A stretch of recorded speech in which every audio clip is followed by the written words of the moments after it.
রমজান মাসে ইফতারে আমরা যতই ফল টল যত কিছুই খাই না কেন, ঠিক আমাদের এই পেঁয়াজু ভাজাটা যদি না থাকে, আমাদের মনে হয় না যে হ্যাঁ আমরা ইফতার ঠিকঠাকভাবে করতে পেরেছি। ভাজা পোড়ার মধ্যেও তো আমাদের অনেক কিছুই থাকে, যেমন ধরো ছোলা ভাজা, তারপর আলুর চপ, বেগুনি, ডিমের চপ, কিন্তু পেঁয়াজুটা কিন্তু আমাদের থাকবেই থাকবে। কাদের কি থাকে জানি না, আমাদের কিন্তু পেঁয়াজুটা থাকেই।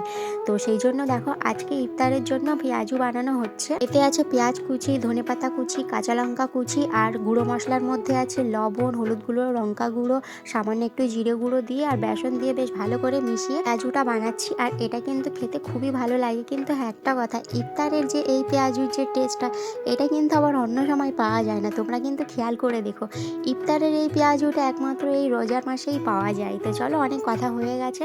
কথা বলতে বলতে এদিকে দেখো আমার পেঁয়াজুটাও ভাজা হয়ে গেছে। একটু পরেই আজান দেবে, তো এদিকে আমি সব কিছু রেডি করে নিয়েছি। কিন্তু পেঁয়াজিটা খেতে কিন্তু খুবই সুন্দর হয়েছিল। কমেন্ট করে জানিও আমার এই পেঁয়াজু রেসিপিটা কেমন লাগলো। টাটা।